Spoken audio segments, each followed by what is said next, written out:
샬롬, 날씨가 너무 무덥습니다. 이럴 때일수록 더 예민해지고 쉽게 불평도 많아지는 것 같아요. 사탄이 조그마한 틈을 타서 우리의 영적 상태를 흔들지 않도록 하루하루 말씀과 기도로 깨어있는 성도들이 되었으면 좋겠습니다. 오늘 함께 보실 말씀은 마태복음 3장 말씀 되겠습니다. 제3장. 그때에 세례 요한이 이르러 유대 광야에서 전파하여 말하되 회개하라, 천국이 가까이 왔느니라. 그는 선지자 이사야를 통하여 말씀하신 자라. 광야에 외치는 자의 소리가 있어 이르되 너희는 주의 길을 준비하라, 그가 오실 길을 곧게 하라. 이 요한은 낙탈털 옷을 입고 허리에 가죽띠를 띠고 음식은 메뚜기와 석청이었더라. 이때 예루살렘과 온 유대와 요단강 사방에서 다 그에게 나와 자기들의 죄를 자복하고 요단강에서 그에게 세례를 받더니 요한이 많은 바리새인들과 사두개인들이 세례 베푸는 데로 오는 것을 보고 독사의 자식들아, 누가 너희를 가르쳐 임박한 진노를 피하라 하더냐? 그러므로 회개에 합당한 열매를 맺고 속으로 아브라함이 우리 조상이라고 생각하지 말라. 내가 너희에게 이르노니 하나님이 능히 이 돌들로도 아브라함의 자손이 되게 하시리라. 이미 도끼가 나무 뿌리에 놓였으니 좋은 열매를 맺지 아니하는 나무마다 찍혀 불에 던져지리라. 나는 너희로 회개하게 하기 위하여 물로 세례를 베풀거니와 내 뒤에 오시는 이는 나보다 능력이 많으시니 나는 그의 신을 들기도 감당하지 못하겠노라. 그는 성령과 불로 너희에게 세례를 베푸실 것이요 손에 키를 들고 자기의 타작마당을 정하게 하사 알곡은 모아 곳간에 들이고 쭉정이는 꺼지지 않는 불에 태우시리라. 이때 예수께서 갈릴리로부터 요단강에 이르러 요한에게 세례를 받으려 하시니 요한이 말려 이르되 내가 당신에게서 세례를 받아야 할 터인데 당신이 내게로 오시나이까? 이제 허락하라. 우리가 이와 같이 하여 모든 의를 이루는 것이 합당하니라. 이에 요한이 허락하는지라. 예수께서 세례를 받으시고 곧 물에서 올라오실새 하늘이 열리고 하나님의 성령이 비둘기같이 내려 자기 위에 임하심을 보시더니 하늘로부터 소리가 있어 말씀하시되 이는 내 사랑하는 아들이요 내 기뻐하는 자라. 오늘 말씀은 세례 요한이 광야에서 회개의 세례를 베푸는 내용입니다. 세례 요한은 잘 아시는 것처럼 구약 이사야 40장과 말라기 3장에서 주님이 오실 길을 예비하는 하나님의 사자로 소개되었습니다. 요한의 외침은 무엇이었나요? 2절 말씀 함께 읽어볼까요? 회개하라, 천국이 가까웠느니라. 오늘 본문에서 가장 중요한 한 구절을 뽑으라면 바로 이 구절을 뽑을 수 있어요. 천국은 온전 참된 회개가 필수적입니다. 그렇다면 참된 회개란 무엇일까요? 그리고 천국이 가까이 왔다는 것은 무슨 뜻일까요? 오늘 본문 6절부터 8절 말씀을 함께 읽어볼까요?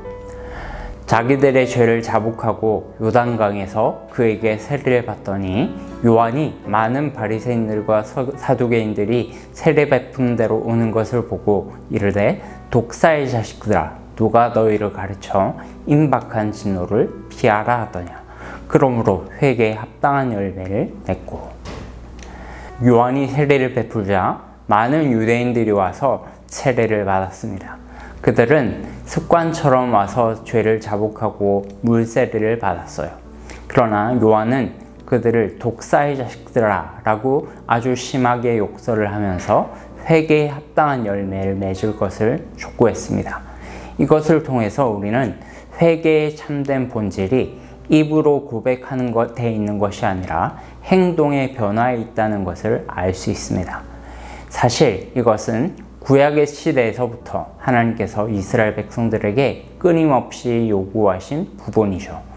여러 구절들이 있지만 대표적으로 요엘서 2장 13절 말씀을 함께 보겠습니다. 너희는 옷을 찢지 말고 마음을 찢고 너희 하나님 여호와께로 돌아올지어다. 그는 은혜로우시며 자비로우시며 노하기를 더디하시며 인애가 크시사 뜻을 돌이켜 재앙을 내리지 아니하실 것이다. 참된 회개인 행동과 의지의 변화에는 아랑곳하지 않고 외적인 제사 제물만 계속 가져오는 그들을 보면서 하나님께서는 옷을 찢지 말고 마음을 찢고 오라 라고 말씀하시는 것을 볼 수 있습니다. 사랑하는 여러분, 우리의 모든 생각과 행동의 중심 좌소는 바로 마음입니다. 우리도 누군가에게 마음이 없는 말, 마음이 없는 행동을 하면 금방 티가 나지 않습니까? 직장 생활을 하다 보면 마음이 없는 일을 하는 데가 얼마나 많이 있습니까? 그런 일을 하면 할수록 지치는 거죠. 마찬가지예요. 마음이 없는 회개를 계속하면 할수록 회개를 하고 있는 본인도 내가 이걸 왜 해야 되는지 모르고 막상 회개 기도를 했을 때 하나님께서 진정으로 나의 죄를 용서하셨는지에 대한 확신도 없습니다. 내 영혼만 답답한 거죠. 그런데 더 심각한 것은 유대인들이 그렇게 마음에도 없는 회개를 하면서도 그것이 무슨 잘못인지 몰랐다는 데 있어요. 바로 그들의 마음 깊은 곳에 아브라함의 자손이니까, 나는 아브라함의 자손이니까 이방인들과 달라 하나님은 나를 반드시 구원하실 거야 라고 하는 근거 없는 자신감에 차 있었던 겁니다. 세례 요한은 바로 그 부분까지 건드렸던 거죠. 9절 말씀 같이 읽겠습니다. 속으로 아브라함이 우리의 조상이라고 생각하지 말라. 내가 너희에게 이르노니 하나님이 능히 이 돌들로도 아브라함의 자손이 되게 하시리라. 네, 유대인들이 듣기에는 정말 쇼킹한 말이었죠. 혈통적 아브라함의 자손이라고 해서 구원을 받는 것이 아니라고 정면으로 반박한 거니까요. 사실 이런 모습들은 우리 안에서도 심심찮게 발생할 수 있습니다. 대표적으로 우리가 흔히 쓰는 말 중에 나는 4대째 크리스천 가문이야, 5대째 크리스천 가문이야, 예수 믿는 가정이야 라는 말을 하죠. 네, 물론 조상 대대로 예수를 믿는다는 것은 참으로 복되고 귀하고 아름다운 겁니다.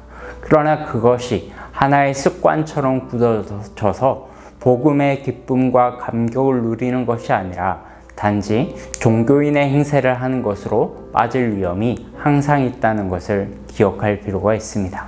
특히 대대로 목회자 집안, 장로 집안, 권사 집안은 더 그렇습니다. 그런 집안일수록 분위기 자체가 신앙생활을 하는 것이 당연하고 안 하는 것이 어색하기 때문에 말씀을 통해서 은혜를 날마다 공급받지 않으면 나도 모르게 영적으로 마음이 딱딱하게 굳어지는 것을 볼 수 있습니다. 이거 나 다 배운 건데, 평소에도 매일 듣는 말씀인데, 이런 생각들이 우리 마음에 자리 잡기 시작하면 회개에 합당한 열매를 맺는 신앙생활이 참 어려울 수 있어요. 사랑하는 여러분, 30년, 40년 예수를 믿었을지라도 오늘 처음 예수를 만난 것처럼 그렇게 신앙생활을 하는 우리 모두가 되기를 주님의 이름으로 축복합니다. 아까 2절에 중요한 말씀이 또 있다고 했죠. 하나님 나라가 가까이 왔다라는 표현입니다. 천국과 하나님 나라는 같은 말이에요. 단 마태복음에서는 이 천국이라는 말이 사용하고 나머지 세 복음서에서는 하나님 나라라는 말을 더 자주 사용합니다. 이렇게 된 이유는 마태복음이 유대인들을 위한 복음서이기 때문에 그래요. 유대인들은 자신의 입으로 하나님을 하나님이라고 부르는 일을 결코 하지 않았습니다. 제3계명에 하나님의 이름을 망령되이 부르지 말라라는 이 말씀을 문자적으로 지키느라 아예 하나님이라는 말을 입에 담지 않게 된 거죠. 주님, 아도나이라고 대신 불렀습니다. 따라서 하나님 나라라는 말도 하늘나라라는 말로 바꾸어서 표현했습니다. 헬라어로 직역하면 바실레이아톤 우라논이라는 말인데요. 하늘들의 나라라는 말로 표현했습니다. 그러나 여기에서도 유대인들의 사고방식을 완전히 뒤집어 엎을 만한 사건이 일어났어요. 감히 그 이름조차도 입에 담을 수 없었던 하나님 나라가 자기들이 사는 세상 속으로 들어왔다라고 지금 말하고 있는 거예요. 가까이 왔다라는 표현이 바로 현재 완료시거든요. 이미 왔다라는 거예요.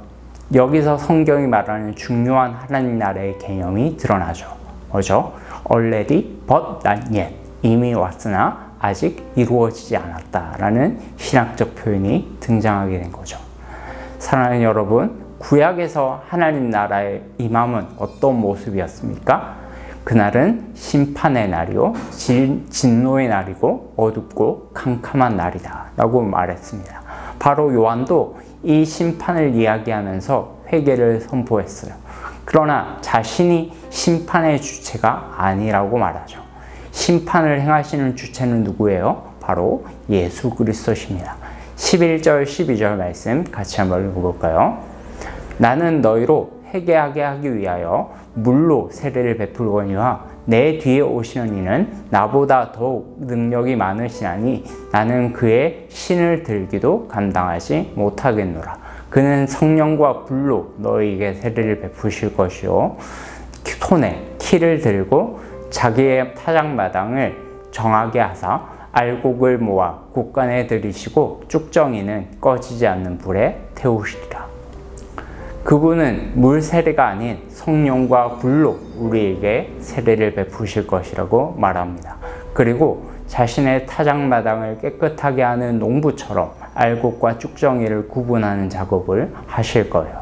모든 것을 정결하게 하시고 심판하시는 예수 그리스도를 예표하고 있는 것이죠. 그러나 이 일을 당장 시작하시는 것은 아니에요. 먼저는 십자가 구원 사역을 통해서 당신의 택하신 백성들을 불러 모으는 일을 하시죠. 지금도 그 일을 하시고 계십니다. 그러나 나중에 그분은 쭉정이와 알곡을 구분하여 심판하실 때가 있을 거예요. 요한도 처음에 그것이 헷갈려가지고 예수님께 이렇게 질문하는 장면이 나옵니다. 오실 그 이가 당신입니까? 아니면 다른 일을 우리가 더 기다려야 하겠습니까?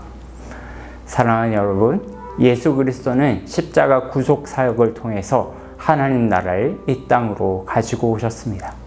그 말은 무슨 말이에요? 지금 이곳에서 예수를 주로 고백하는 모든 분들이 부분적으로나마 하나님 나라를 온전히 누릴 수 있다는 거예요. 고난 중에서도 위로와 평안을 얻을 수 있습니다. 기도함으로 우리는 하늘의 능력을 체험할 수 있어요. 형제 자매들이 함께 기도하며 사랑 안에서 교제하는 것 가운데 놀라운 하늘의 은혜가 이 공동체에 부어지는 것을 볼 수 있습니다. 이 모든 것이 하나님 나라가 이미 이 땅에 왔기 때문에 가능한 거죠. 사랑하는 여러분, 저는 우리가 이 땅에서 하나님 나라가 이미 임했음을 충만하게 누리시는 우리 모두가 되기를 주님의 이름으로 축복합니다. 지금 이곳에서 교회의 영광과 아름다움이 얼마나 큰 것인지를 누리는 자들이 마지막 날 주님께서 최종 심판을 통해 하심으로 하나님 나라를 완전히 완성하실 그때 진실로 그날을 사모하며 아멘 주 예수여 어서 오시옵소서 라고 고백하게 될 것입니다.